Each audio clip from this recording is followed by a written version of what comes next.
Welcome back to the Fandom Zone podcast. I'm one of your co-hosts, Charles Skaggs, back in the Fandom Zone, ready to talk more WandaVision with two of my bestest buds, two of my favorite people, Jesse Jackson and DJ Nick. How you doing, guys? Good. Very good. I'm doing wonderful too. Wow. What another fantastic episode. I'm so glad we're right for once. It's amazing. What do you mean for once? We've been pretty good this season. We've been making calls left and right. I don't know. Maybe that's me. No, I do think I will get into this a little bit more. I think this is one of those where all the clues were there. Like, I don't think they were trying to be like, oh, this isn't Twin Peaks where we're going to screw your mind. This is be patient, follow along. All the clues are there if you pay attention. And so, which has not made it not incredibly entertaining.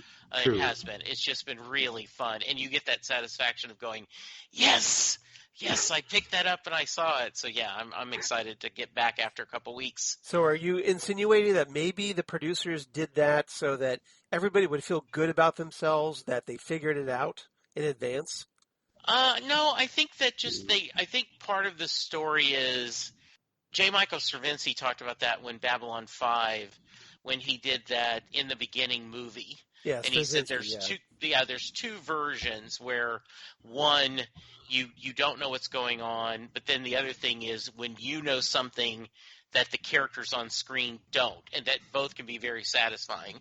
So I think that is what they were doing, is if you did not have a lot of knowledge of the Marvel Universe, both in comics and film, maybe you would enjoy the ride. And then for those of us who do have that, you got that added satisfaction, like, I'm suspecting.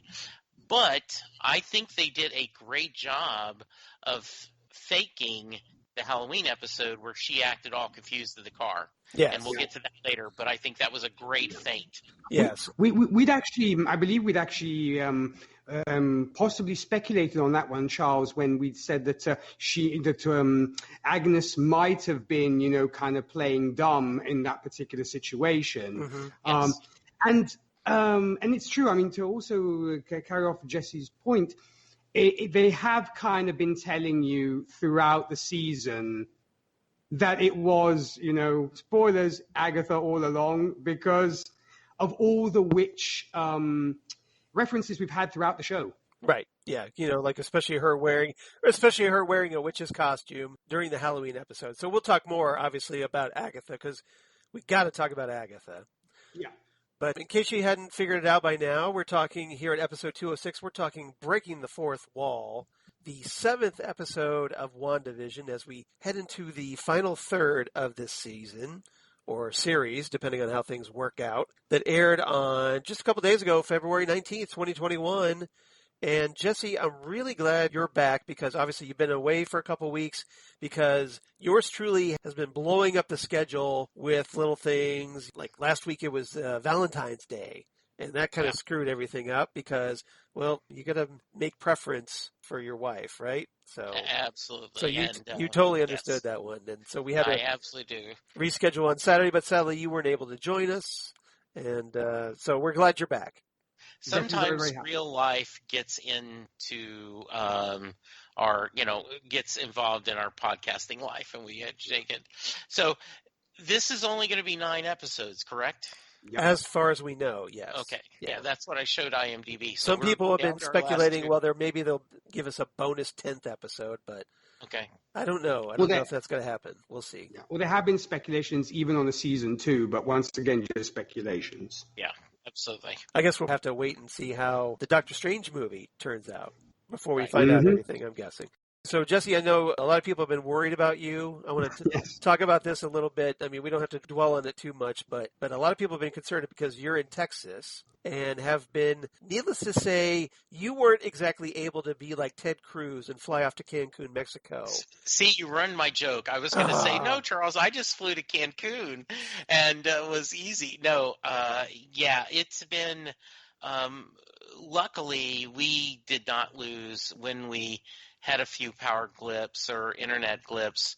it was not very bad. Chris didn't have power, and so he ended up coming to the house. Right. The biggest issue I had, and that's why you guys were nice enough on Next Stop Everywhere filling in for me, is, I run a call center. And so all my people, we were so proud, Charles, we sent everyone home on Friday. Like, okay, everyone from home, bring your equipment. No one will have to drive on the icy snow. And then we did not count on, blackouts and internet outage. And so, I've been kind of working long hours trying to keep everything going. But yes, everyone is safe. No one in my family or anyone at my work life lost anything but food. Okay. And then several people, did like, oh yeah, I had bought a bunch of groceries and now then the power was out for 2 days and so they're ruined. And because my company is great, they open the office to people because we share a building with a data center. So like there's all kinds of backups. So we had power, we had water, we had electricity, and we opened it to anyone in their family that, hey, you want to come sleep in the office to be warm? So we were a warm center. But yes, I got a lot of nice emails, a lot of nice tweets, and a lot of, hey, that's right, you're in Texas. Are you okay? Well, see, people care about you. We love you. They care. We want to make sure you're okay. And you do have water, hopefully. Yes. Because I know that's a big crisis right now. Now that the power's back on, because, that wasn't enough. Yeah. Now it's a water issue and some food issues going on. I'm not there. unique in this, but one of the guys I work with was talking about, those memes, hold my beer. He said, I do feel like everyone's like, oh, 2020, nothing could be worse than 2020, and 2021 goes, hold my beer, right? Right. So, yeah. Exactly. And hopefully that's kind of put to bed all the talk about Texas possibly seceding from the United States. Yes, I do think that is. Because it turns out, hey, you guys can't survive on your own. Yeah. There is a political podcast that the three of us could have that we are not going to get into. No, we're not a political podcast. Yeah, but it is.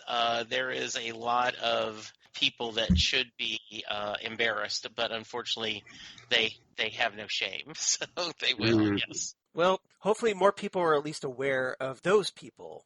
And Absolutely, can hopefully do something about it this time when they go to the polls. All right. Absolutely, yes. All right, so that's our political soapbox for today, but I just wanted to check and make sure you're doing all right, Jesse. Appreciate Because I know a lot of our listeners, and of course Nick and I, yes, we're very concerned about you and your family. Yes, Jesse, to quote Faith No More, we care a lot. Yeah, there you go. Thank you very much. All right, so like I said, this is the 7th episode of WandaVision, written by Cameron Squires, who's new to the series. Directed once again by Matt Shackman.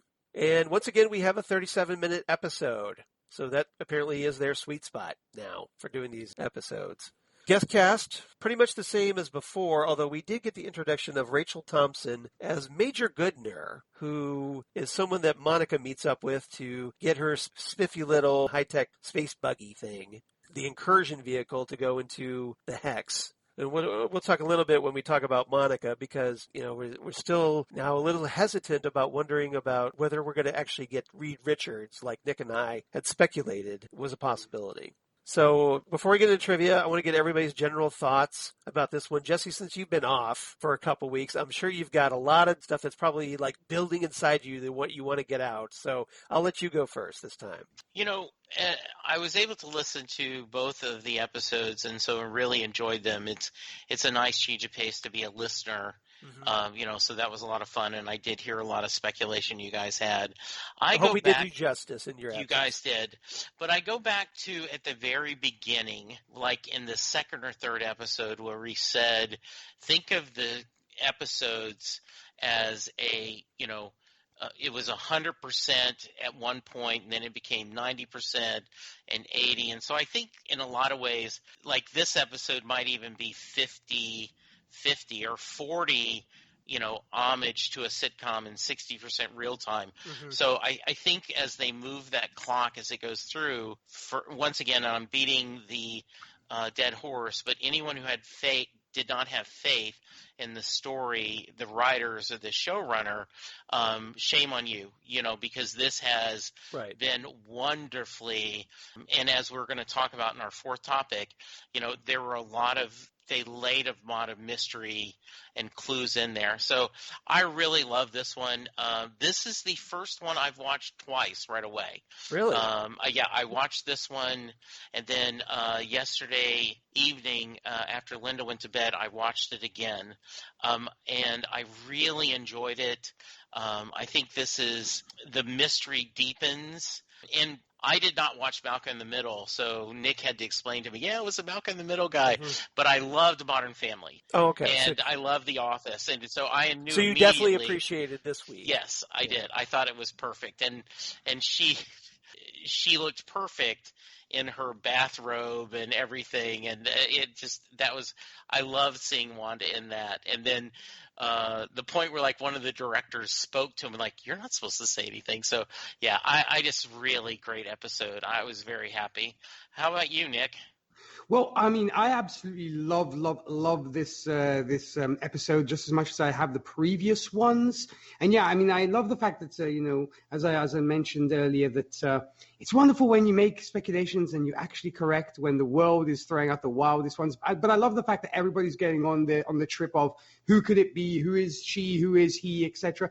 That's fantastic. I do have to get on my little soapbox here just briefly, because I tend to read some of the reviews that these so-called critics give to superhero TV shows, and they always seem to follow to tag the line of the Martin Scorsese's of the world, as in the comments that they made recently on this show. Should we say the big critics of the big newspapers were like, this show is peaking too soon. And I say, why do you say it? Why do you say that? Because in their mind now, there are no more secrets to reveal. All the big things are out, and they feel it's just, once again, another superhero TV show. And it makes my blood boil so much when I read this stuff, because it really feels like people are still not ready to consider superhero fare or superhero themed things part of a conversation of, that can stand with other big TV shows or big movies. And it just makes me so angry. I mean, I know I shouldn't take it to heart because I'm not writing this. I don't have money riding on this. But as a hardcore fan, it really upsets me to see these hoity-toity, uppity people really just poo-pooing this stuff, just saying, now they peaked too soon because now there's no more mystery. What do you mean there's no more mystery? There's tons more mystery. But other than that, I absolutely, personally, for critics of the world, I love this, and I think it's fantastic. I think there's still so much more to see. So sucks to you. That's what I'm going to say. Testify, Dick. Yeah, I want to jump in real quick, and I won't go off in too big of a tangent, but I think I could, and I know together the three of us could name an easy half dozen mysteries that we still need to figure out. Yeah, I mean, just without even giving a lot of thought to it. So I totally agree with you, Nick. There is, I think this has been, pacing is a story I care about. Pacing is something I care about. And from my just little perspective, I think they have done a wonderful job of pacing the series on where they've gone and what they're doing, even down to having the short episodes at the very beginning because it was very sitcom-ish. I think that was something they did deliberately, and I just loved it. Yeah, Nick, I want to echo your comments. I know that it's frustrating for me because, obviously I follow a lot of entertainment media online. And, for example, there's a writer, Darren Franich, for Entertainment Weekly, who can be very frustrating at times.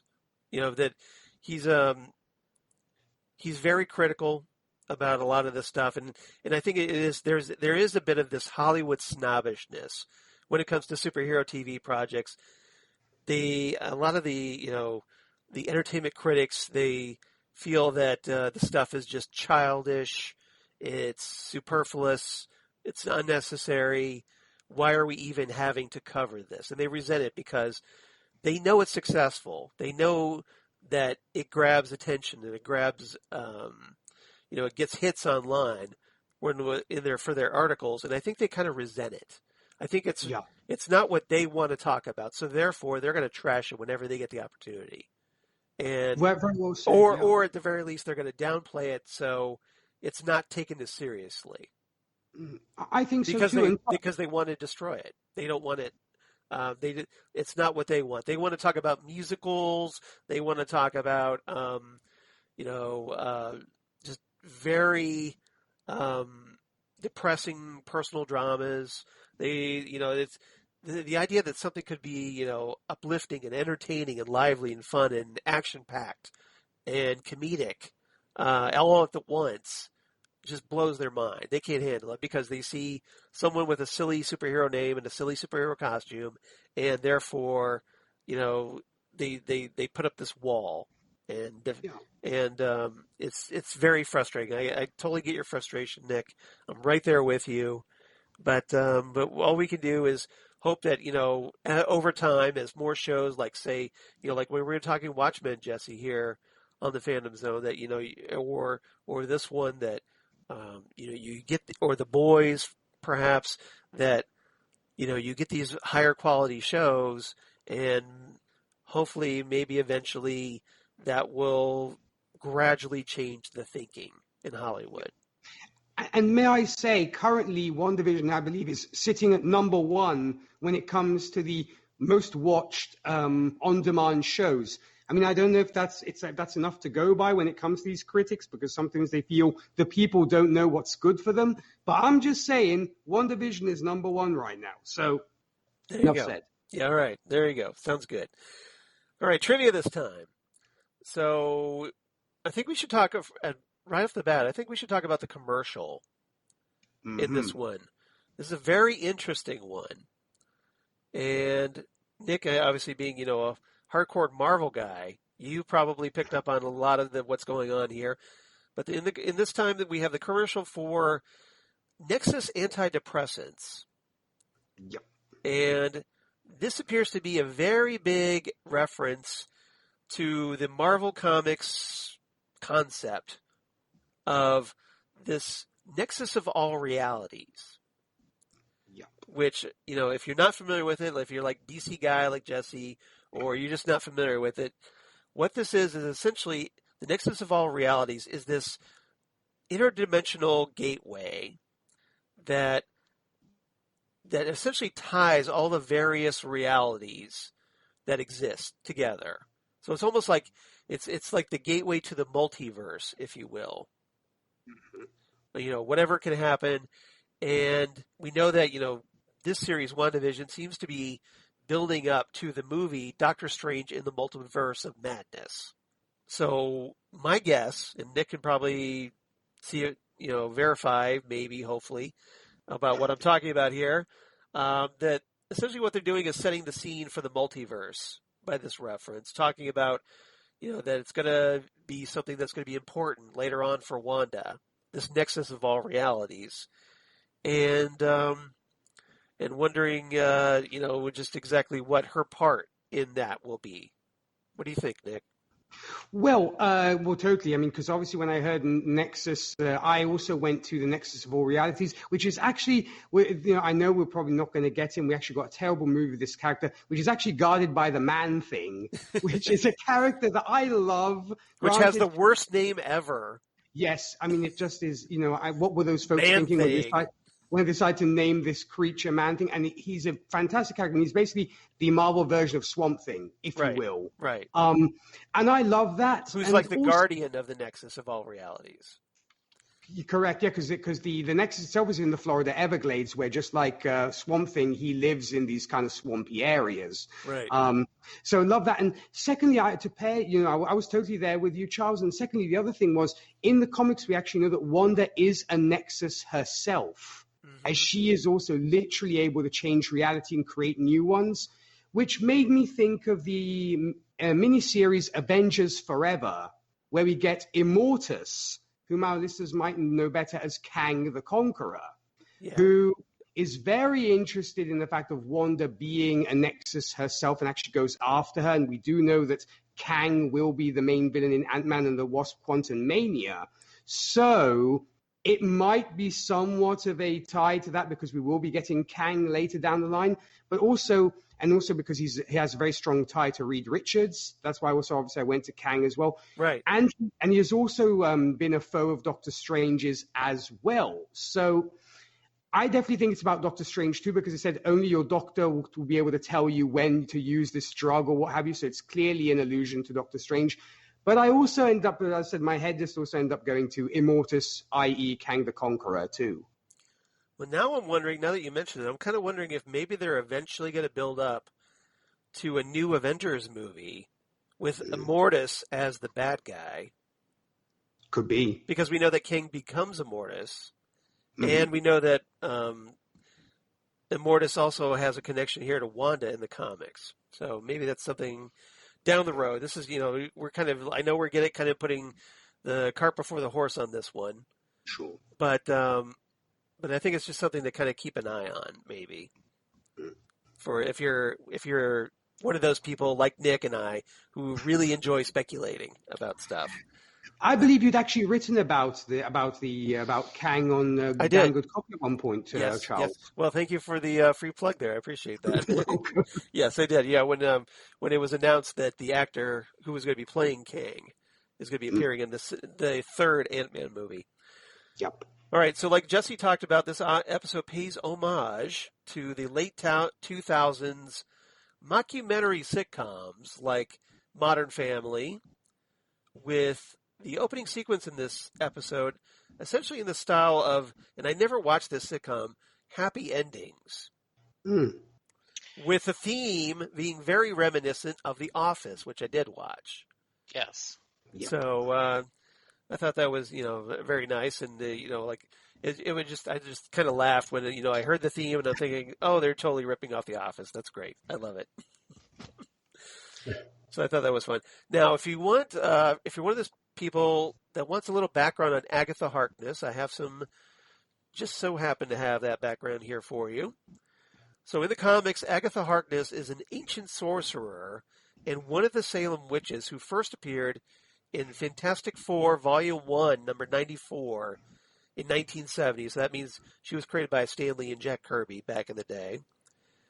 And she was introduced as a nanny for the baby Franklin Richards to kind of watch over him while the Fantastic Four was off doing cool Fantastic Four stuff.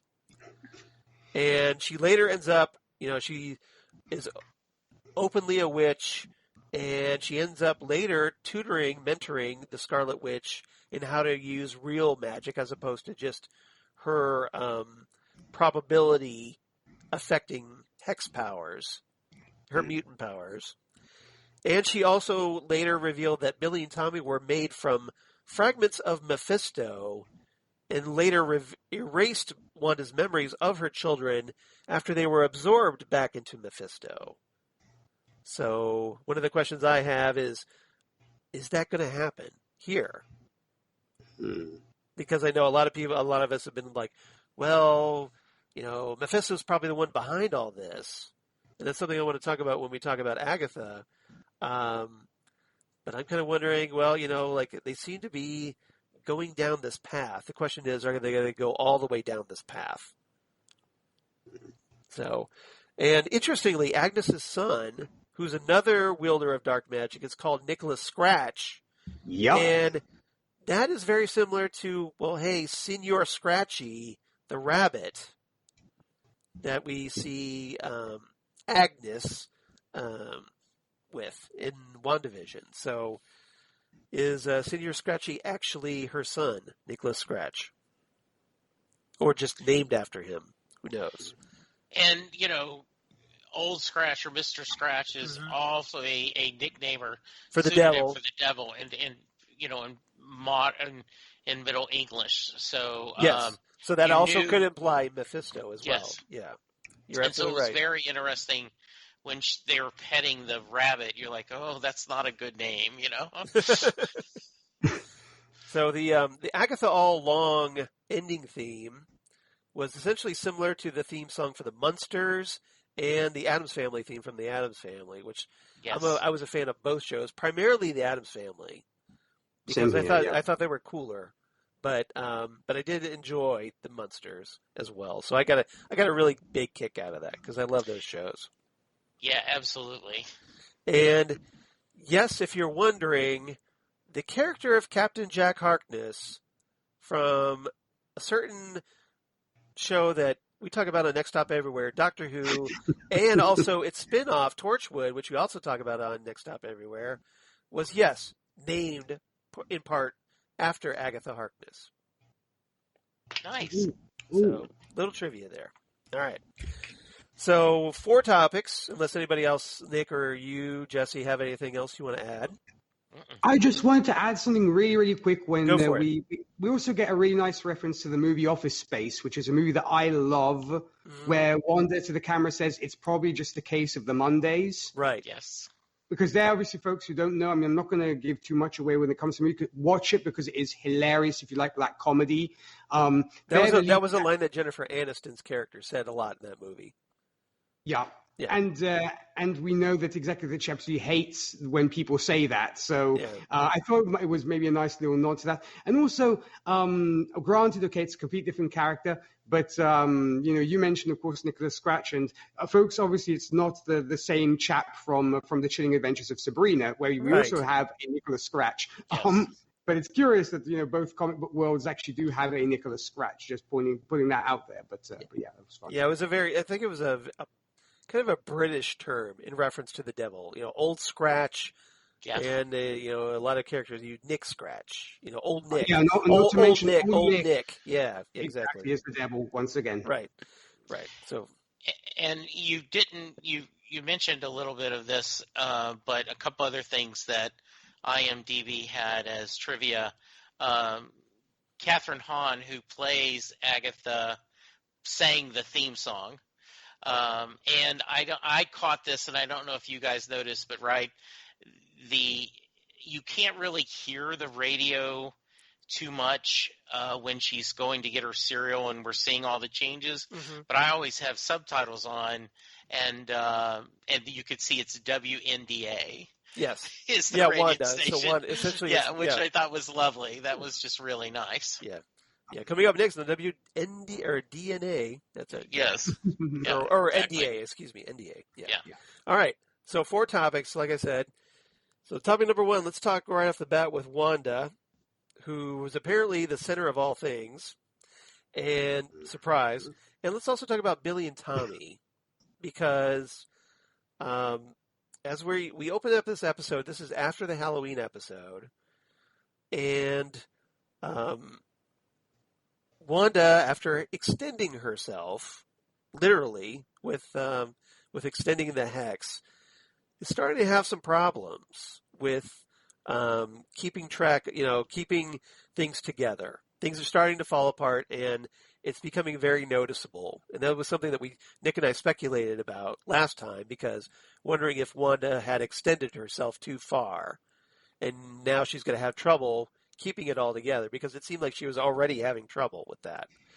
So I want to get your guys' thoughts on that, and also about Billy and Tommy, who also end up with Agnes over, because essentially Agnes swings by and kind of, gets the kids out of the house so that essentially Wanda can hopefully get her act together and give her a breather, because she's trying so hard to keep control of everything. So, Nick, since I started with Jesse first, why don't we start with you first? What was your take on Wanda in this episode? And also what happened with Billy and Tommy? Well, first off, I do want to say that another thing that I love about this show is how self-referential it is. Mm-hmm. As we right at the beginning, where Wanda is having breakfast and we get the milk carton and the cereal stuff, which I thought was great. Mm-hmm. We actually get the famous carton with the picture of the missing child on the back, which sadly was something which was very common in the mid-'80s, I believe. Yes, it was. I can verify that. Yes. And I think that's it attests to the fact that she's losing control of her realities, because everything's kind of getting mixed up. And it is almost maybe also self-reference to when we did deal with the 80s on a very special episode where Vision had mentioned the absence of children. So it could maybe play back into that, if you will.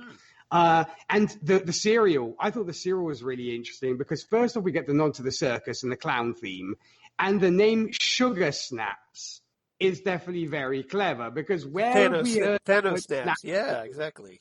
Yes. So I thought that was kind of fun. Other than that, you can really see that she is literally falling apart at the seams because between the talks that she has, which are of course very modern family, but she is literally trying to understand. I don't think she herself even knows what is going on because remember, she doesn't even know where she got these powers from. She doesn't even remember how she suddenly was able to manipulate reality. So I think she's still coming to grips with that of how did this all happen, added to the fact that she is clearly having a breakdown and everything's just falling apart. And just the talks that she has with the camera, it's clear that aside from homaging, of course, Modern Family, it's literally the fact that she is in a very, very dark space of mind right now. Mm-hmm. And you just wonder where it's going where it's going to go from here. Because obviously when Monica arrives and she antagonizes her, we can see that Wanda is literally on the edge. It's the comparison that had been made, on this show to Jean Grey is so perfect because here we literally have another situation where she is teetering over the edge and might just completely become a destructive force. And she is almost thinking to herself, she's almost having that to be or not to be speech, as in, do I stay a hero or do I stay a villain, or do I become a villain? If you mean like this one right here that I'm holding up in my hot little hands? Correct. Dark Wanda, essentially. The Dark Wanda, exactly. The dark version of the Scarlet Witch, yeah. She is, I think, very much torn right now where, what path do I follow? And there is a quote which I might actually refer to later down when we get to quotes. But I love the fact that she is so conflicted. And then suddenly, we get to the point where she loses her children. Because at some point, they get taken away by Agnes, but where have they gone to? We do not know. I mean, have they gone back to Mephisto? Who knows? There's a lot of questions when it comes to that. When it comes to kids, I'm a big gamer, so I absolutely loved the video game references that we got here. Right. Because we saw when they say they were like, "Mom, our game is freaking out." I mean, Tommy was telling Wanda that the game was freaking out, and we got the Wiimotes, the Nintendo GameCube controls. The beautiful Atari joysticks from the 80s. Atari 2600, yes, because that was my jam back in the day. So I totally geeked over those. I was very happy about that. And then we got my all-time favorite card game, which is Uno. I am, folks, you might, listeners out there, you might laugh, but my favorite card game to this day, and actually play it still online, is Uno. So I was very, very happy. You gotta play a game, man, because I'm all big on Uno as well. So yeah, we're gonna have to set up like an online, Skype version of the game. Yeah, that could be pretty funny. I love that. But yes, Tommy and Billy, because of the serving almost as vehicles for these references, I was just so happy. And they're so concerned about their mom, and I think they get an inkling that something's wrong with Agnes. Because, when she's like, I'll take care of you, children. So, and then she sits them down on the couch, and they are clearly so freaked out by it. They're so sort of nervous and kind of uncomfortable. I think they actually, Tommy, I think, made a comment that he liked being with Agnes because he said that she was quiet on the inside. Because Tommy was earlier in the episode, whenever all the chaos is going on with the video games and whatnot, he's talking about how, like, his head hurts. Mm-hmm. Yeah, because he's just coming to his powers, right? Yeah, or maybe that was Billy. I'm not sure. Probably Billy because he's kind of like Wanda in that regard. So it's probably Billy. But yeah, he was complaining about his head hurting.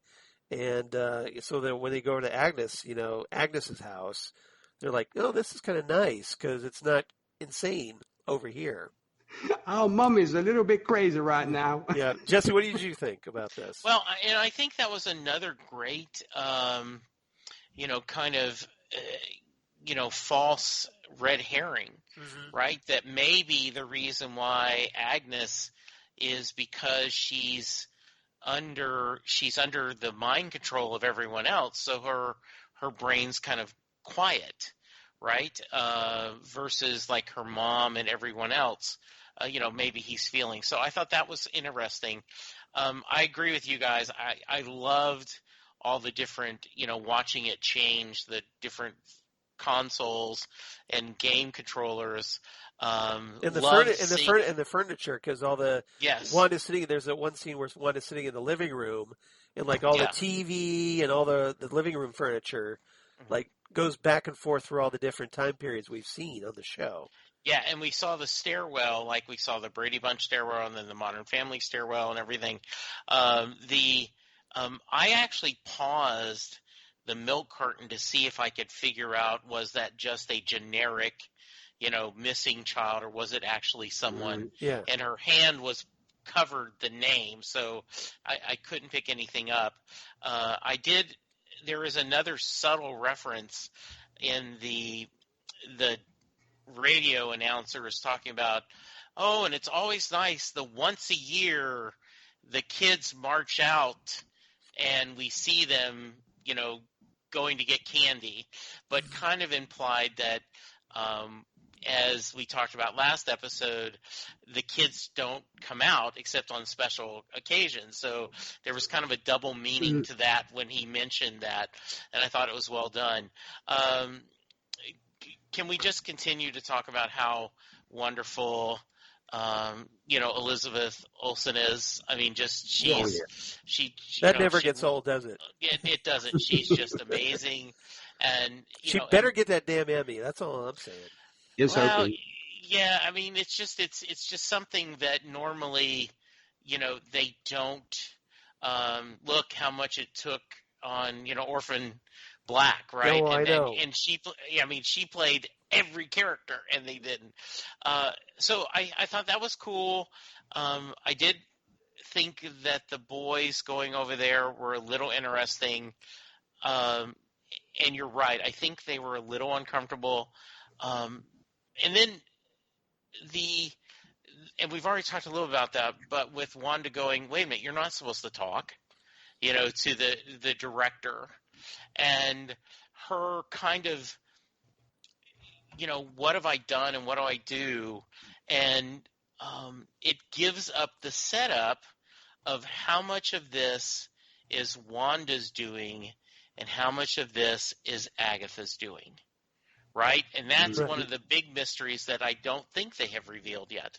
No. As we were talking earlier, like, we don't even – yes, that's a huge mystery. Or how much Agatha thinks she's doing when maybe it's somebody else. Yeah. And so, I would have the theory that Wanda started this, right? As a coping mechanism, and then Agatha took it – or whoever else with Agatha, and kind of took control over it to do, to make this more sinister than what we're going. And so, really great stuff. I was very happy, and was excited to, with the big reveal that we'll talk about in a few segments. Yeah, we'll get there. Don't worry. We'll get there. I know we will. Yeah, I just but Elizabeth Olsen was she was amazing. Just once again, I'm just enthralled by how she's able to capture the period or the specific. I mean, obviously that shows her acting talent, that she's able to just completely depict, the sitcom era that she's supposed to represent. Yeah, Charles, if I could just for a minute, I meant to say that. She could very easily have been the great Julie Bowen. Yeah. That, was Claire on Modern Family, who I've loved since Ed, and she had that great parts in Lost. I mean, she is Boston a treasure. Legal. Yeah, exactly. And so she had that vibe. Yeah. A lot. And so, and you're just right. She has been a chameleon to, Great word. in Great this. word. Yes, absolutely. Yeah. All right. Anything else about this topic before we move on? Anybody wants to cover? All No, I right. mean, I just want to really sort of second Jesse when he says that Elizabeth Olsen is just doing a fabulous, fabulous job. And yes, if she doesn't get that Emmy, I think everybody's going to be out with pitchforks and what have you. Right, exactly. I mean, Elizabeth Olsen deserves all the Emmys, you guys. All Make of that them. happen. All the awards. Give it to her. All right. Topic number 2. Let's talk about Vision and Darcy, because obviously I know I wasn't the only one who was wondering what happened to Darcy at the end of last episode. And, they're wondering about the cliffhanger, and we get to find out what happened to Darcy, and we also get Vision because we were a little concerned about him as well, because remember, he tried to get out of the hex and had a very hard time doing so and got pulled back in, especially when Wanda increased the circumference of the hex and enveloped him. So, Jesse, I'll start with you on this one. So, what did you make of what Vision's going through it? Because he seems to be going through this little bit of, just this frustration with Wanda. Yeah. So, what would you make of all that? So, let's give as much love to Paul Bettany. Right. He deserves his share as well. Yeah. A Knight's Tale and, Beautiful Mind. And, he's really has been amazing in this. And then I just love Kat Dennings, and she has just shined in this, both as the escape artist and then when she becomes Darcy, right? And trying to explain, well, she killed me. Yes, she killed you, but you wanted her to, right? Like, right. She's catching him up. Like, okay, not quite as clever as. Yeah, she's essentially like the Vision, the walking Wikipedia for the Vision to kind of recap it, catch him back up to speed on his own life. It's like, yeah, she killed you, and then she, you died again, and then you were brought back somehow. Yeah, I mean, not quite as Michael Pena, which is one of my favorite parts of, Ant-Man's, when he's like, when he starts talking really fast and catching everyone up. Luis from Ant-Man is splendid. Yeah, he's one of my favorite characters in that. His summaries are fantastic. Yeah, he was. And I was like, someone tweeted, I want us to pay him to recap all the Marvel movies to get us up to Endgame. Yeah. That'd be so cool. He should have done the WandaVision recaps. This would have been hilarious. Oh, that would have been so fun. Yeah. That would have been cue the bongos and hear his voice. That'd be wonderful. Yeah, that would have been that's a missed opportunity as far as I'm concerned. Yes, absolutely. So I like the idea, and their little road trip together was greatness. Once she gets out of character and she's catching up what's going, I love seeing them interact together. I love that Vision thinks it's Wanda stopping him from getting there, but I don't think that is the case at all. I think it's Agatha, and because she doesn't want them together. Right. And I love when he breaks kind of character, as far as the sitcom, like he's sitting there kind of being all Phil Duffy and like, well, I just don't really think.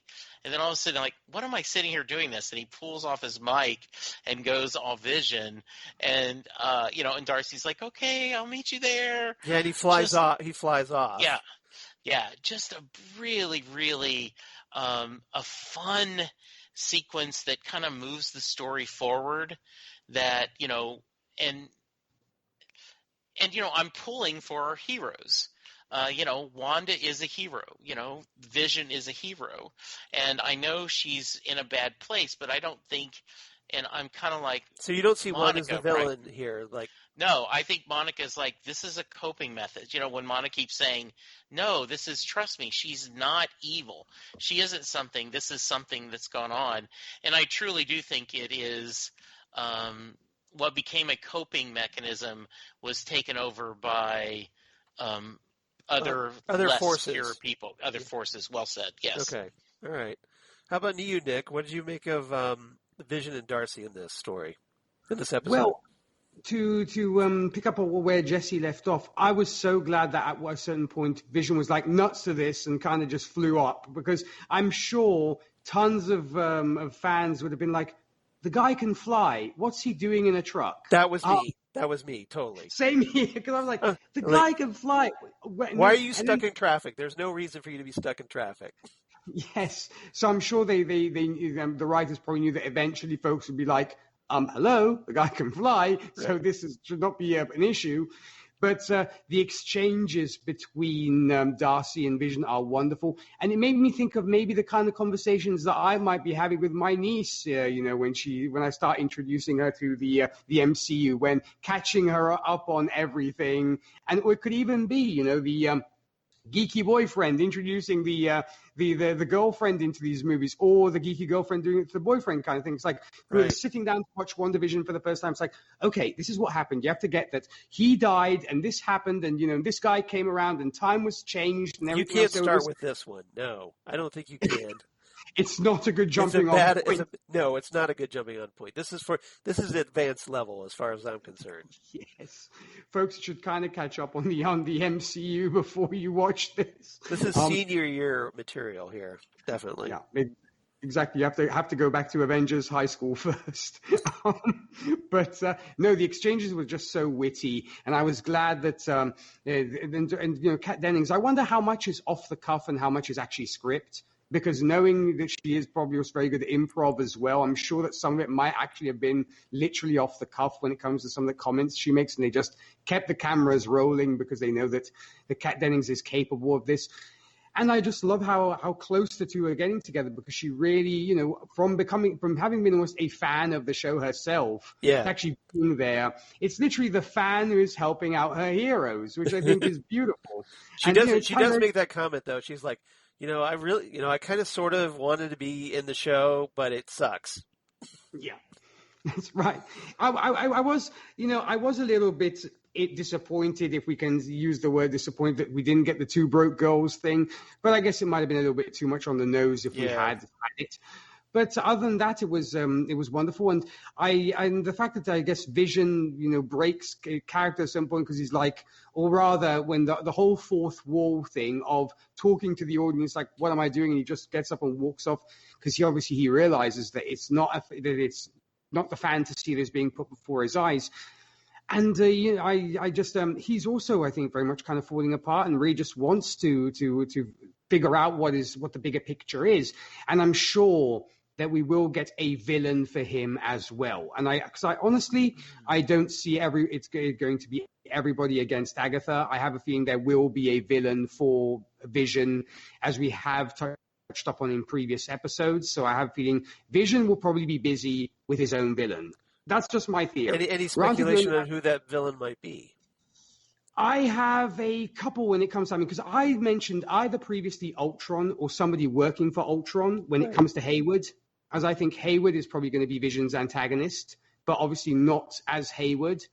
So it might actually be Ultron, or as I said, somebody working for Ultron, or we get to find out more about this whole Cataract project, because I actually went and read up on the whole thing of cataracts and what they are, because I knew sort of what they were, but I needed a better explanation. And obviously it's a whole thing that clouds your vision. Yes. So essentially it's something to affect vision in some way. Yeah. So that's a great point. That's a great point. That's why I think Vision will get his own villain, and so I think it's going to be mainly Wanda has to deal with Agatha, and Vision has his own problems. But yeah, the whole thing of the traffic stuff, hasn't that happened to all of us at least once in our lives, where we're trying to get somewhere, and you must never let the universe know that you're in a hurry, because if you do, everything will happen to slow you down. All the lights will be red. There's going to be, the old lady crossing the street who takes forever to cross the street. There's going to be a family of ducks crossing the road, with ducklings and whatnot. Yeah, that kind of thing. There actually is a saying out there, is like, never let the universe know you're in a hurry, apparently. No. Some days you just can't get rid of a bomb.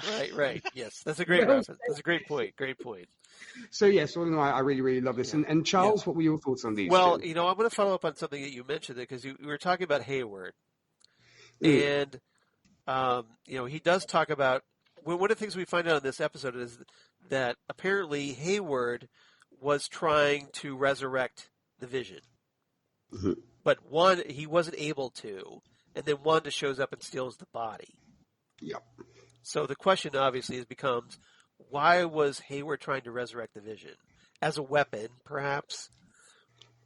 Or you bring up the Cataract Project that presumably, like you said, cataract is something that clouds vision.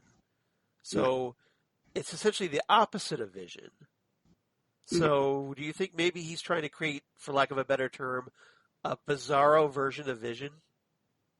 Which I wonder, it made me always thought, could we possibly be getting the super adaptoid? Ooh, that's a good speculation. Because it might be another, yet another. Yeah. They haven't introduced that robot. character yet in the MCU. Yeah, and I think it would be a great idea, because you're dealing already with a synthezoid. Why not bring in the super adaptoid? That's a great. And obviously we have no idea that that's going to happen, but it's a fun idea. Yeah. Well, and also for folks who don't know about the super adaptoid, he is basically a robot or synthezoid himself. Android. Yeah. Android, yeah, because one wants to be correct with the terms when it comes to robots, androids, and what have you. Who basically can don't be robophobic, my man. I love my robots, but and he basically can mimic and copy the powers of the Avengers and whoever he comes into contact. He's almost like the robotic version of the Taskmaster, if you will, as in he can literally replicate the powers of whoever he comes into contact, and is one of the big antagonists when it comes to the Avengers, especially. Yeah, exactly. Yeah. All right.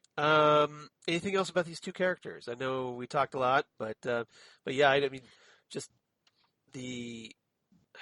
loved Kat Dennings in this. She's so fun to watch, and I could watch a Darcy show. Honestly, I want that Darcy Lewis and Jimmy Woo sword spinoff.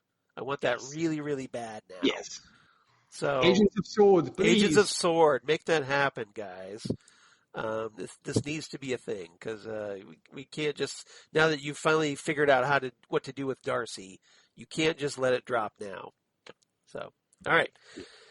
Topic number 3. Let's move on. Let's talk about Monica, since we've already started talking about her a little bit, and Jimmy Woo. As Monica and Jimmy Woo, they finally meet up with Monica's contact.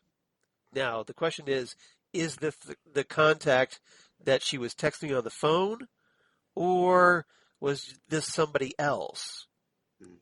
This is because the vibe I got that because we talked about that there was an aerospace engineer. Yep. That she knew, but the person she meets up with is this Major Goodner, who I get the presumption that is just a soldier. And isn't an aerospace engineer, but presumably is delivering equipment from that aerospace engineer. So I wanted to talk a little bit about that. And obviously we have to talk about Monica finally getting her powers, because in the process of trying to use this incursion vehicle to get inside the Hex, it doesn't go quite as planned. And as a result, Monica says, screw this. I'm going in without it, knowing that it could potentially, change her somehow in the process because of what Darcy told her. So I want to get everybody's thoughts about that, and I want to get a little bit about Jimmy and his concern for Monica, which I thought was very touching in this episode. Is he's trying to essentially oversee what she's doing in this mission. So, Jesse, I'll start with you on this one. What did you think about Monica? So I love Randall Park's portrayal of Jimmy Woo. Yeah. And I don't know if anyone else, but there is now a rock sitcom. Yeah. Where in the future, like in 2032 or 2036, The Rock is running for president, and he's being interviewed by Randall Park. So, which is just, I was like, look, Jimmy Woo, he left the FBI, he's now on TV. And actually, the character he's playing makes a joke like, well, I used to be an actor. So yes, Well, Jimmy funny Woo, enough, he was also Asian guy on The Office. yes. Yeah. So yeah, he's just so good in this, and yes, he truly is a good guy. He is trying to keep everyone safe. He's trying to do the right things. Yeah, he's very concerned about when Monica's vehicle starts Yes. struggling with the hex Right. wall. Yeah. Now, I'm going to go that the writer's room tried to keep it as simple as possible.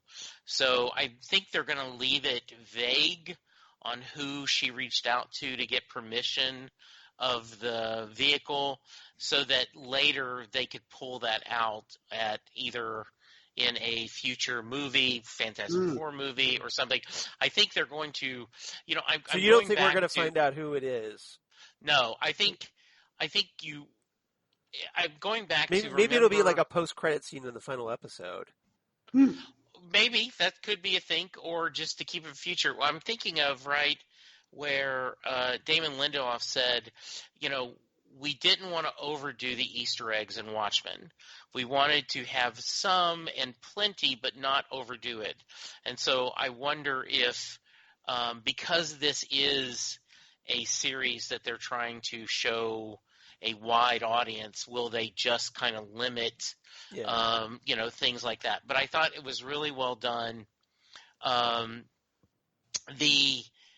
What's interesting, well, is this meet your specs? I'm like, well, what kind of specs did you have? And you couldn't have designed this quickly.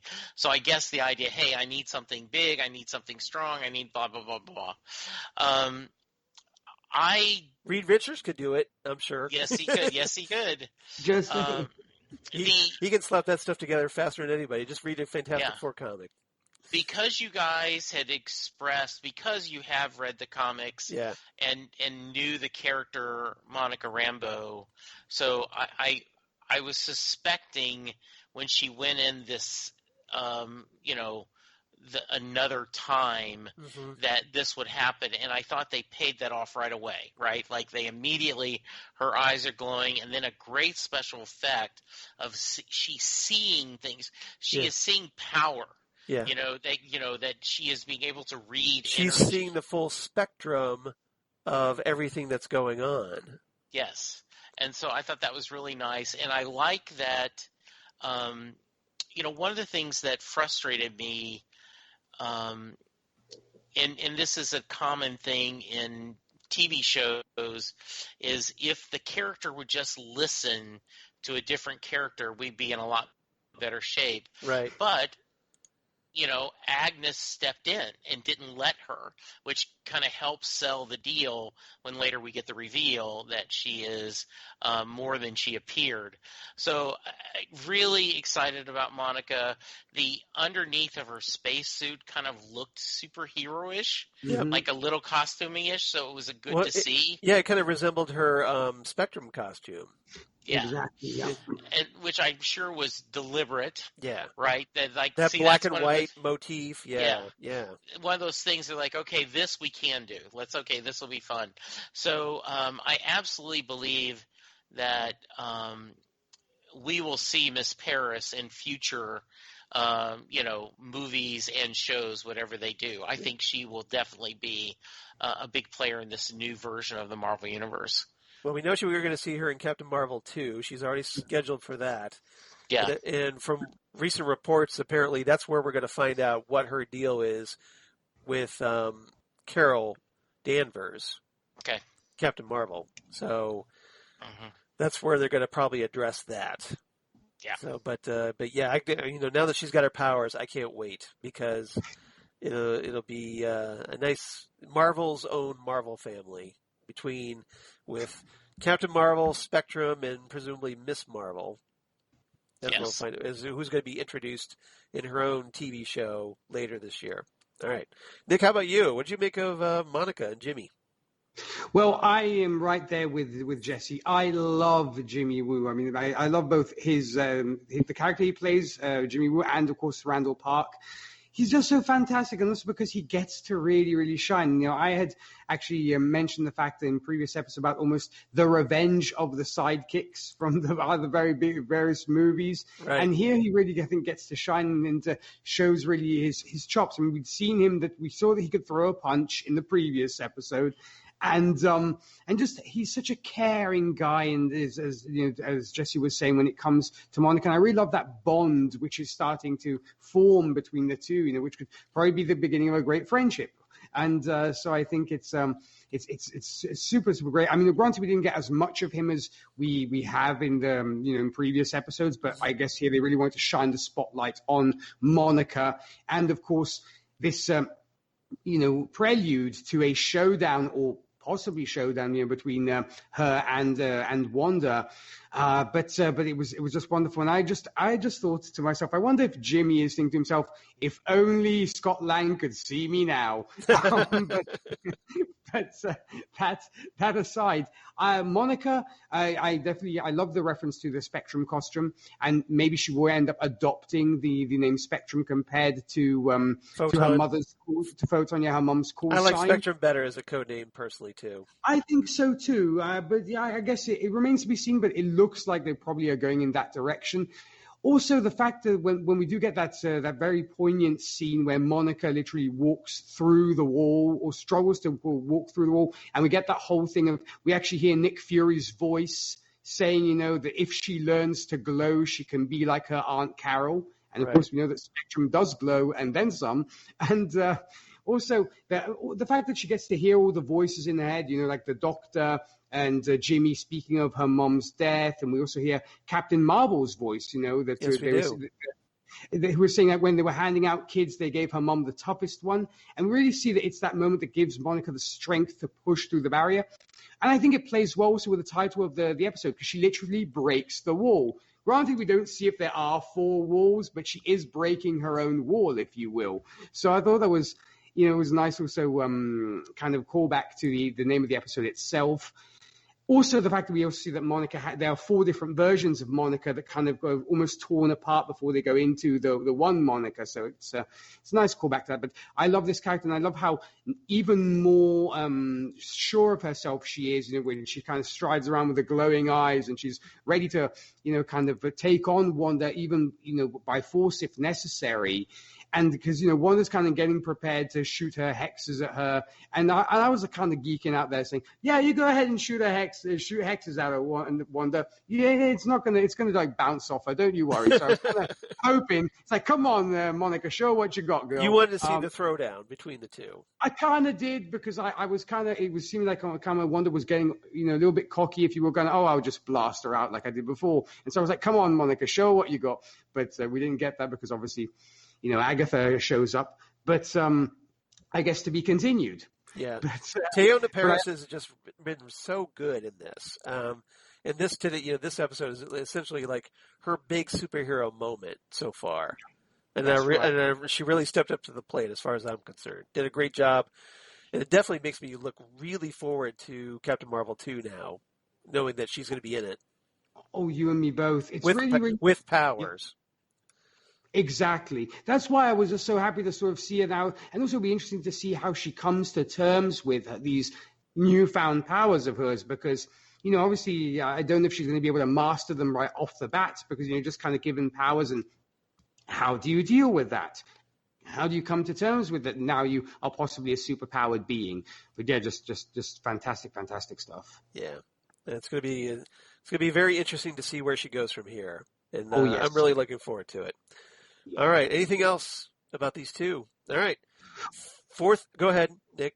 No, the other thing I just wanted to say was we also now wonder what's going to happen to her coming into the next episode, seeing as she was confronted by Quicksilver and was, I assume, knocked out or kidnapped. Yeah, that was a big cliffhanger. If you, for whatever reason, didn't get to see that, there was a post-credit scene where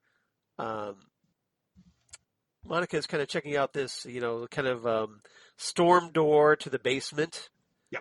And it's open, and she's kind of like peeking around, trying to see what's going on in Agnes's house. And all of a sudden, well, hey, Pietro's there, saying, "Snooper's got a snoop." And you're like, oh, what happened? What happened to Monica? Dun, dun, dun. So we'll find out. To be continued. All right, topic number 4. I want to call this, It Was Agatha All Along. So here we get the big reveal that we all suspected that Kathryn Hahn's Agnes was in fact Agatha Harkness. And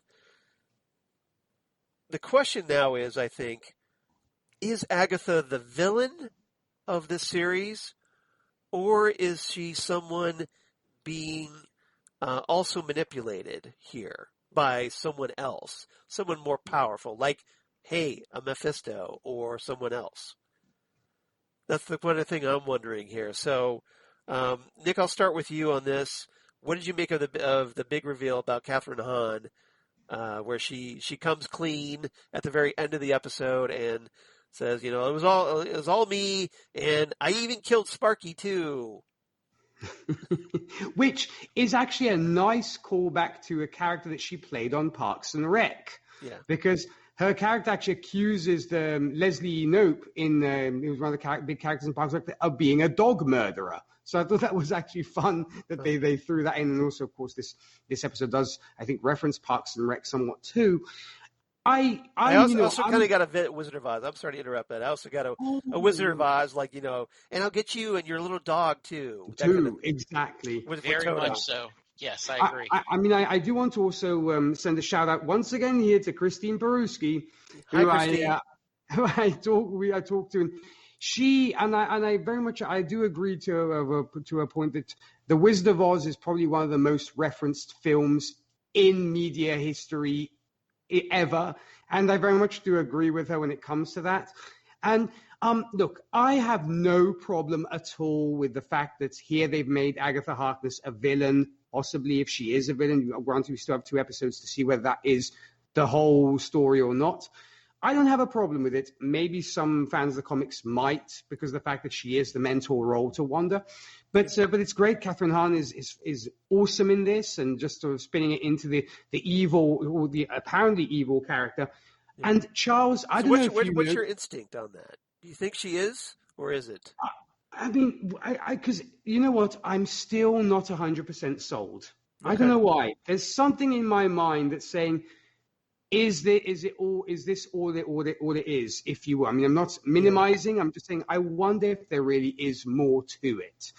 Because I kind of do buy the whole thing of the Mephisto thing. Granted, I did think about the fact that in the Asian market, you're not allowed to show devil imagery. So we might not get a satanic figure, if you will. And Disney is probably considering and taking into account the Asian market. I was not aware of that. Ooh, that's a good point. Yeah, apparently it's a big thing in Asia that you're not allowed to show literal devil characters, if you will.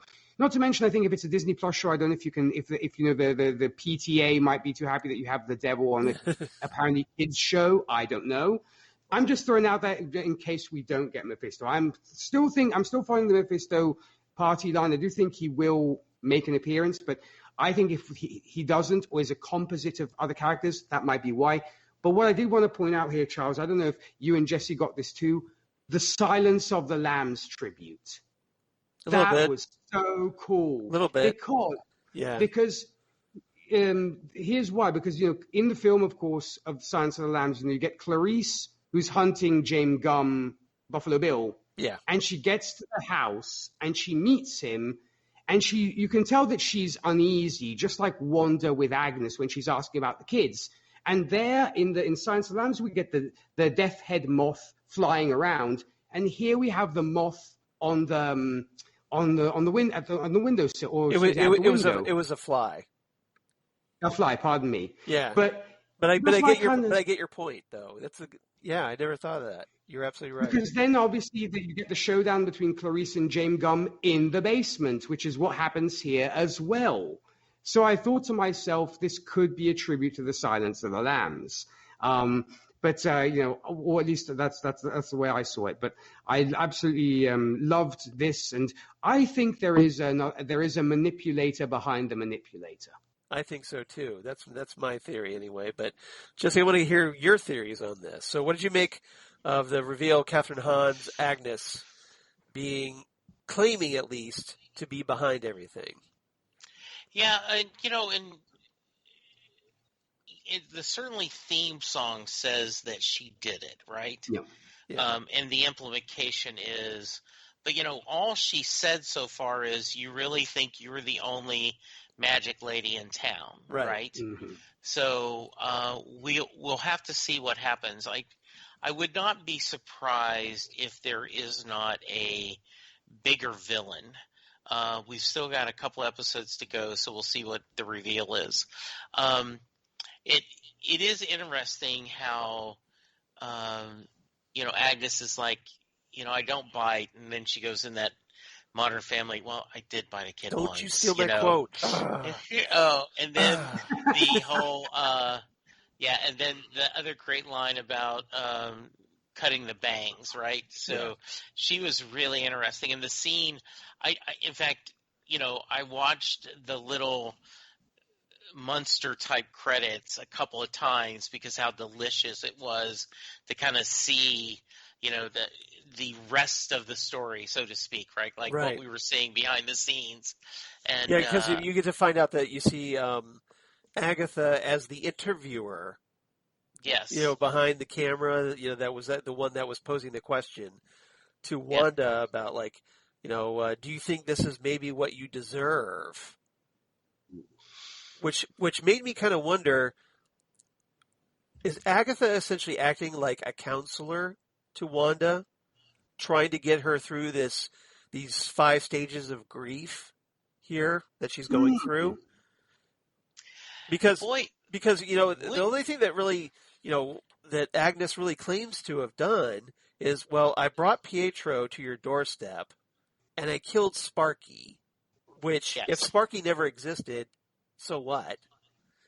Right.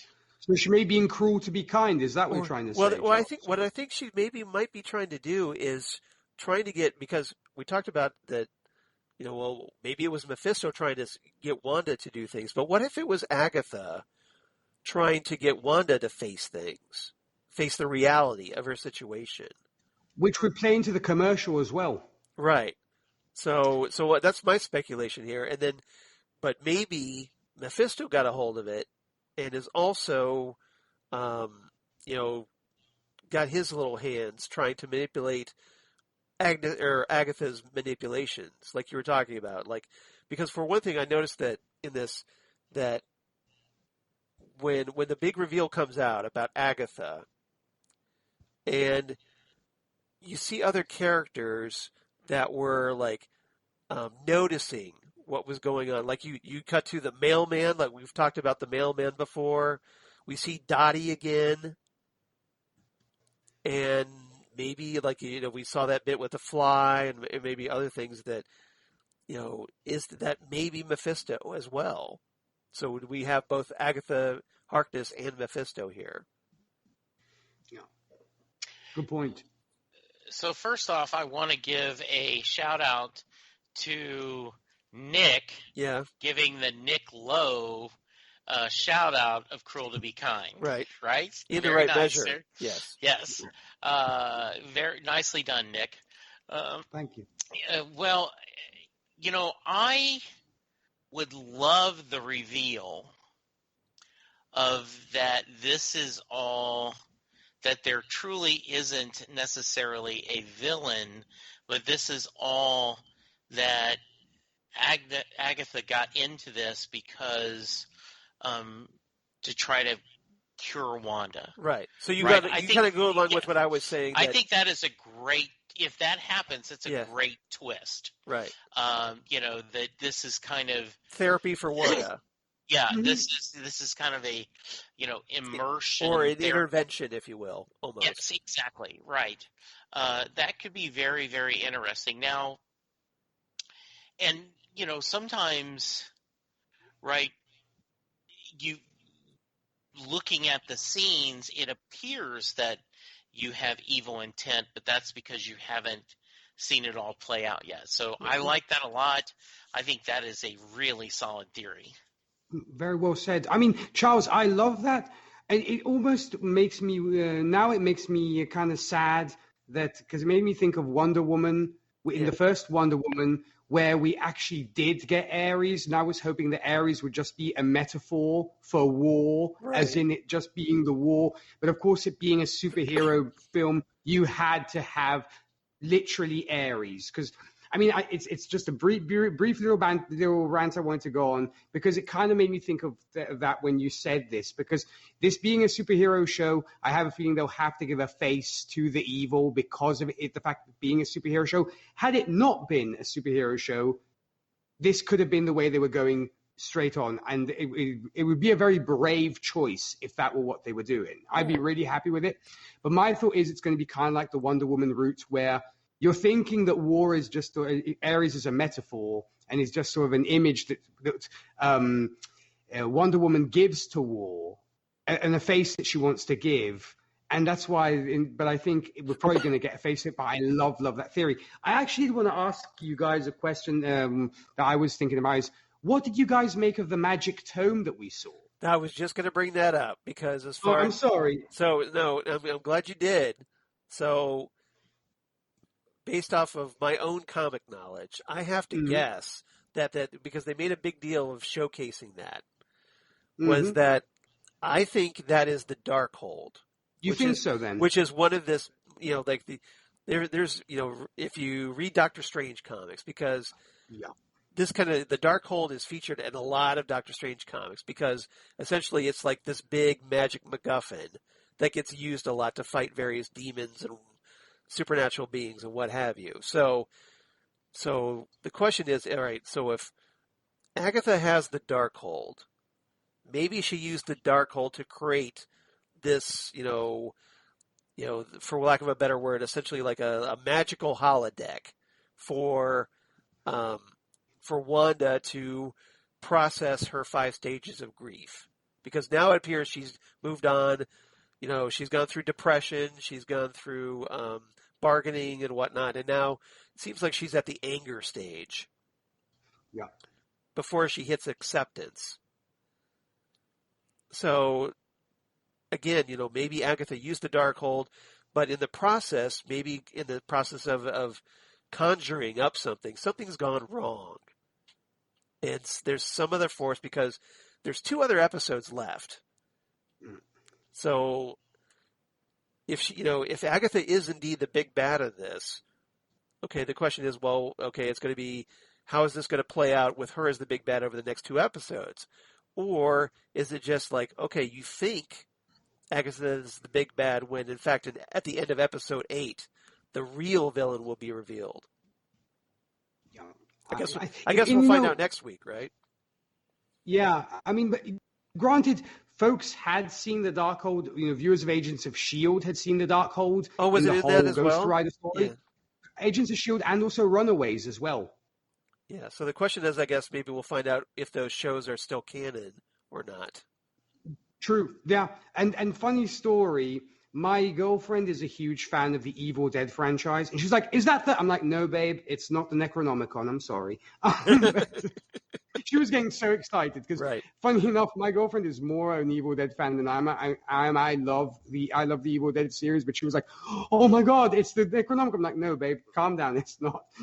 I will bet you. By the way, now that you brought this up, since Sam Raimi, the Evil Dead director, is directing the next Doctor Strange movie, yes, exactly. I will bet there is I'll put big money on this that there is going to be an Easter egg where, like, you're in the Sanctum Sanctorum and you see the Necronomicon from the Evil Dead movies somewhere in the background. So cool. And you bring up a great point there, Charles, because in the Doctor Strange film, a tome is missing. Could this be the famous tome that is missing? Oh, that's a great point. Because remember, they go to the library, and I believe they say that Wong says these are only to be handled by the Sorcerer Supreme, and there's one tome missing. Well, see, I thought that was the tome about, to... I don't think it was the Book of Cagliostro. To control time that, what's his name? Caecilius. Caecilius, thank you, stole.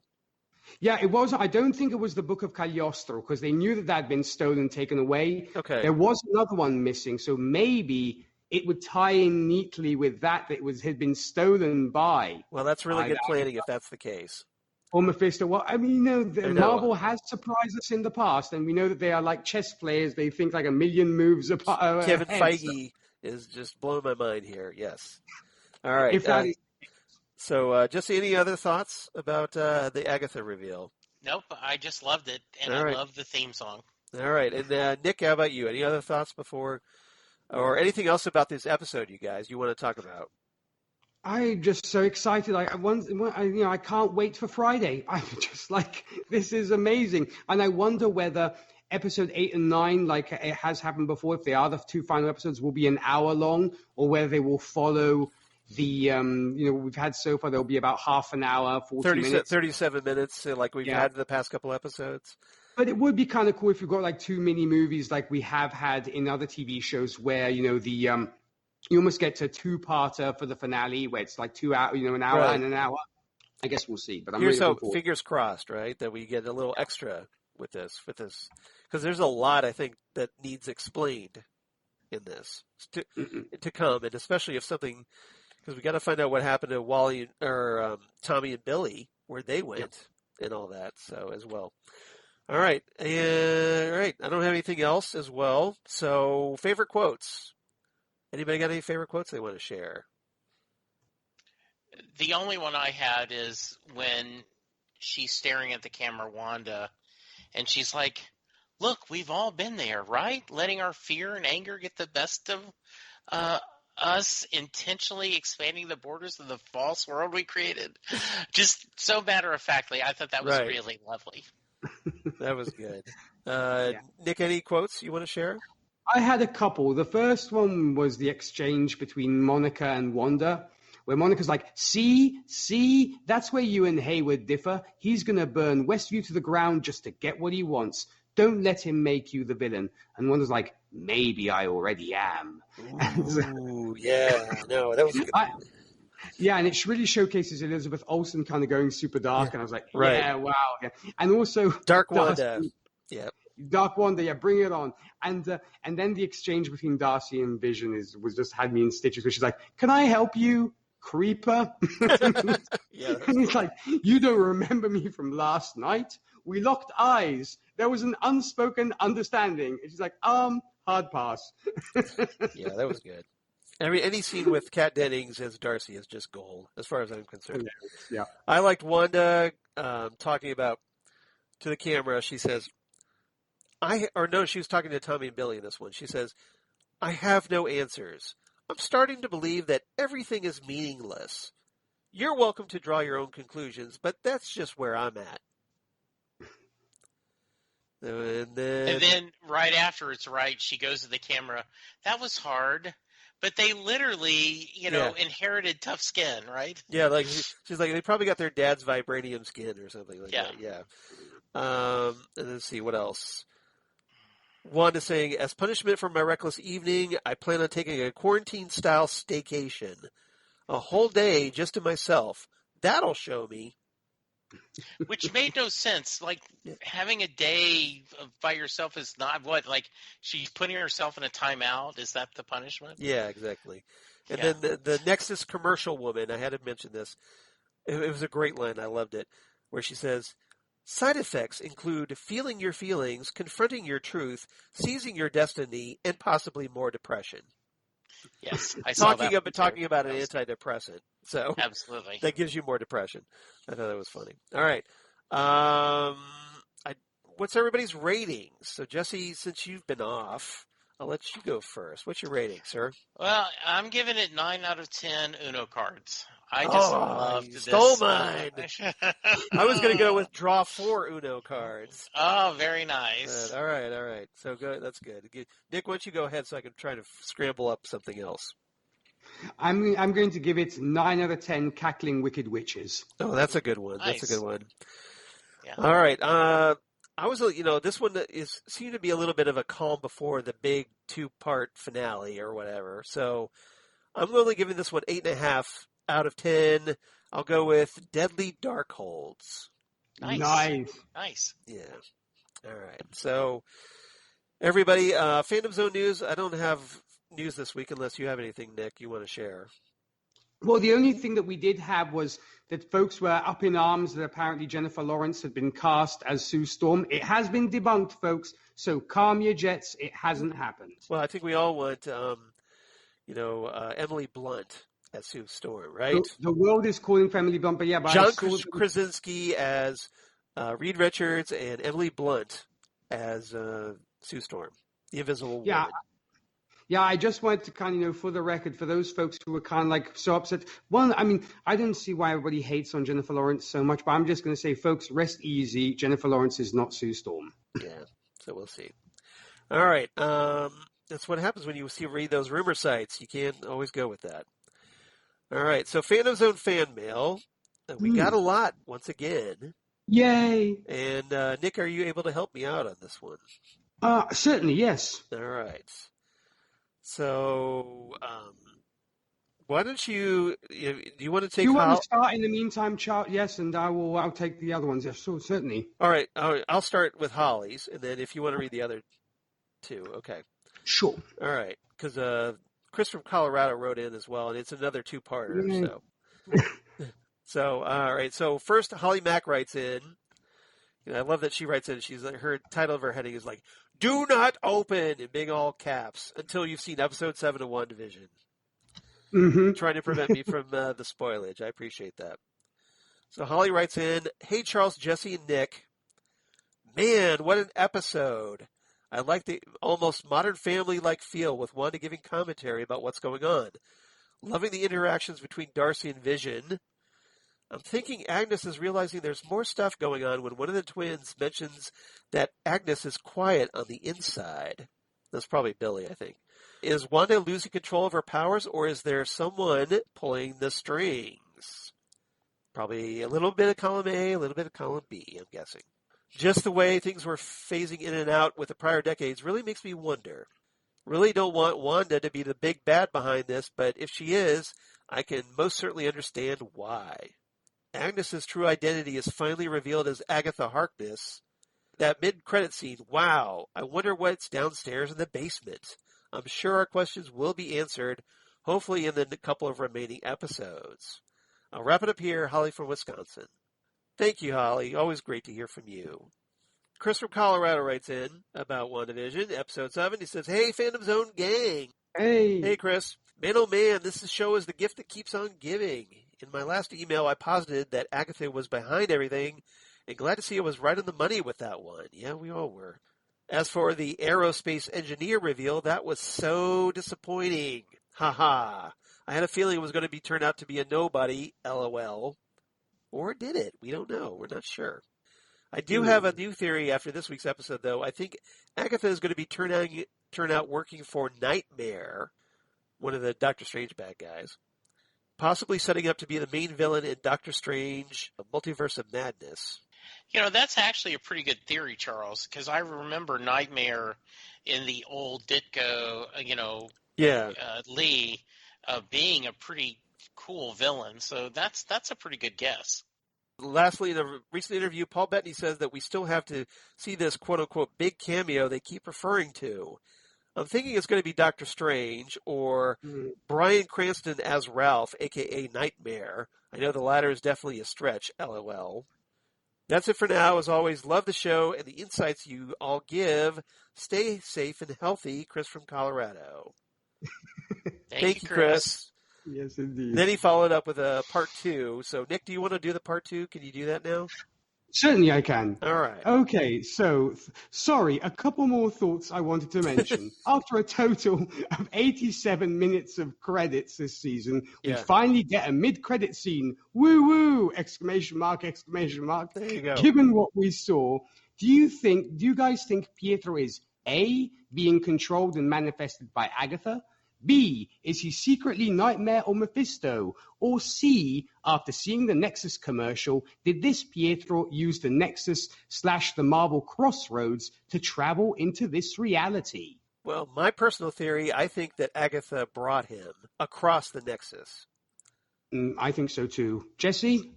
Yeah, I think he is a pawn. I don't know if he is I think it's a being way to bring controlled. Quicksilver back.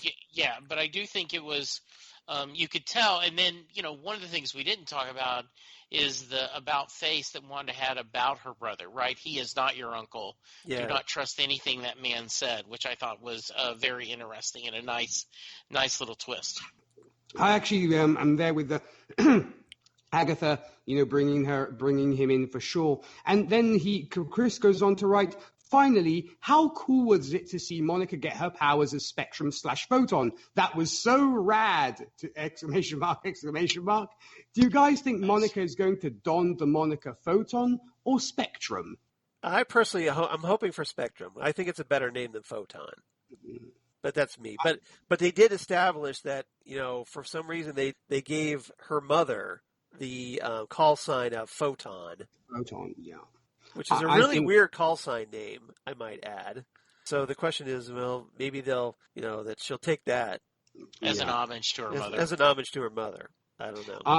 I would like that too. It looks like we might, I think, maybe get Spectrum, but I guess it's up for grabs, I think. And Chris is right there with us because he says, personally, I think she'll go with Photon in honor of her mom. See, everybody wants to, of course, honor Maria Rambeau, which is great. Right. Anyways, sorry for the long emails. Snooper's gonna snoop. Stay classy. Cheers, Chris from Colorado. Well, thank you very much. Chris. Cheers to you as well. And, we're going to have to get you to get all your thoughts in one email. So before you hit that send button. All right. But we definitely appreciate you writing in. It's good. Not once, but twice. That's awesome. All right. You want to do David K. Proctor's or do you want me to? Certainly. No, I'm right there on it if you want me to go ahead, Charles. Yeah, please do. Okay. Well, yep. I just had to forward that one from their Next Stop Everywhere account. I think he sent it to the wrong account. Well, but it's all good. We got it. It's good. Exactly. We got you. We got you, Dave. So Dave Proctor writes in, holy beep. Great show this week. I hope all of you are well. I hope Jesse has survived the Texical 2021. Between this podcast and Next Stop Everywhere, I'm starting to wonder if we should start an expedition to Texas to check on him. If he's not well, someone has hacked his Twitter. I don't have a whole bunch to say about the show this week because it was beyond my comprehension. I dare not venture too many guesses, and I am just hanging on and enjoying the ride. I have to keep my hands and feet inside. Our favorite captain will be discovering powers any minute now. Agnes is a dark sorceress, it seems. Perhaps Darcy and Vision and Quicksilver and Photon, ? Will team up to defeat Agnes and free Wanda and find the kids. Maybe we need Doctor Strange instead of Reed Richards. Looking forward to your play-by-play. Stay well, stay warm, stay sane. Thank you, David K. Proctor. Thank you, Dave. Yay. Thank you, Dave. Yeah, we always appreciate hearing from you, Dave. And sorry, this one was a little, maybe, I guess, over your head, but that's okay. That's what we're here for. We try to boil it down and get it to at least a manageable level. I know it's a lot to take in, a lot of these episodes, because there's just so much Marvel stuff going on here. But we really appreciate it. And, yeah, I agree with you. I think we're probably going to see Doctor Strange. Now, I'm not sure if we're going to get Reed Richards, but hopefully maybe in, like I said, a post-credits Easter egg type thing that, you'll see an email from Reed Richards or something pop up on Monica's phone. Maybe. I don't know. That would be very cool. Everybody would go, Reed Richards, email. Hopefully we'll get at least one great Templehead guy. At least one of the two. Or like a hint of him, from the back. Because they haven't announced the casting yet, so we probably won't get to see him. But fingers crossed that we do, regardless. It's open. All right, so if you want to be like Holly, Chris, and Dave, and please do, we'd love to hear your theories. We'd love to hear what's going on. We definitely appreciate all your enthusiasm for our little podcast. So we can't do it without you guys. So we really appreciate you listening. So write to us, phantomzonecast@gmail.com. That's phantomzonecast@gmail.com. We'd love to hear from you. Otherwise, you reach out to us on Twitter, @phantomzonecast on Twitter. Facebook, of course, the Phantom Zone Podcast, or Instagram, @Phantom Zone Podcast. And Jesse, where can they reach you and hear all of your illustrious work now that you are back from the Texaco 2021. Well, since we are an hour and 45 minutes into a 37-minute show, yes. I am just going to say follow me on Twitter at JesseJacksonDFW. Yeah, all right. That's very succinct. All right. Nick, how about you? Well, I will though say, folks, please also check out Jesse's wonderful, wonderful show, Set Lusting Bruce. It's definitely worth your time for your Bruce Springsteen podcast. I'm just putting that out there for you, Jesse, because I think it definitely is worthy of note. Yeah, exactly. When it comes to myself, I do host a Whiskey and Cigarettes show. Of course, we play traditional country, today's country, everything else in between. For more information about that and where you can visit our website. That's whiskeyandcigarettesshow.com. If superhero movies are your speed, you can check us out on Happiness and Darkness, a superhero movie podcast, where, of course, we discuss every single superhero movie under the sun. And if you'd like, of course, to get in on the conversation, you can hit us up at happinessanddarknesshow@gmail.com and get to discuss your favorite superhero movie with us. And last but certainly not least, Gold Standard, the Oscars podcast, where with Zan Sprouse and Rachel Friend, we're discussing all the movies that won the Oscar for Best Picture, 1927's Wings to the present day. If you'd like to discuss your favorite Best Picture winner, hopefully soon we'll be getting the wonderful Jesse Jackson back on quite soon, hopefully in about a month or so, to discuss all about Eve. So definitely hoping he'll be able to make that for sure. If you want to join us, you can shoot us an email, goldstandoscars@gmail.com. We're on Facebook and the Twitter machine.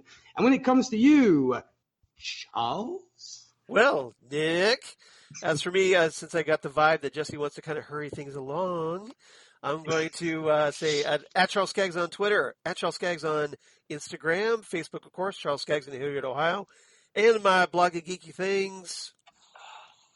Damn good coffee. And hot. Damn Good Coffee and Hot, where I talk about all the stuff we talk about here on the Phantom Zone, and also my other podcasts for Southgate Media Group, including, well, hey, Next Stop Everywhere, the Doctor Who podcast, where right now Rachel Friend is joining us for the Trial of a Time Lord, and we're about ready to wrap that up this week, so hope everybody checks that out. Then Ghost with the Twin Peaks podcast, where Zan Sprouse and I, we talk all things Twin Peaks, David Lynch, and we're going to be discussing The Straight Story, the G-rated David Lynch film. Yes, it does exist, that he did, that neither Zan nor I have seen before. So it should be very interesting. Please check us out there. And then also Drunk Cinema, where we just finished talking Star Trek II, The Wrath of Khan. And Zan, needless to say, does get a little hammered once again in this one. So you got to check it out. We had a ball talking this one, and then coming up next, we're going to be discussing the 1964 James Bond film for our 7th episode, a.k.a. episode 007, Goldfinger. Nice. Goldfinger. So, so get your Shirley Bassey out, and we're going to have a ball with that. So thanks, everybody, for checking those out. And, guys, I had a ball talking with you. Jesse, I'm so glad you're back, and hope you had a good time. I'm glad to be back. I had a great time as always. Appreciate it. I'm enjoying the ride. Well, that's all. That's what we're here for. And we got 2 more episodes. Only 2 more episodes left, but they're going to be big, big ones if these past 7 are any indication. So come on back next time for the Phantom Zone, episode 207. As we discuss WandaVision, episode 8. And guys, any final thoughts before we sign off? I just want to say it's so great to have Mr. Double J in the house with us again. And it's just great always to have the 3 of us. And, yeah, just a joyride. Just loving this so much, and can't wait for next Sunday to roll around. So Thanks again, guys, for letting me play in this wonderful sandbox that is the Fandom Zone. I agree. I love visiting with my 2 superhero brothers and my podcasting brothers. This was a lot of fun. And, we've got 2 more episodes, a lot to cover, and I'm looking forward to it. All right. Well, I can't add any more to that. So, guys, come on back. Episode 207, WandaVision, episode 8, right here next time on the Phantom Zone podcast. Goodbye, everybody. Ciao. Bye.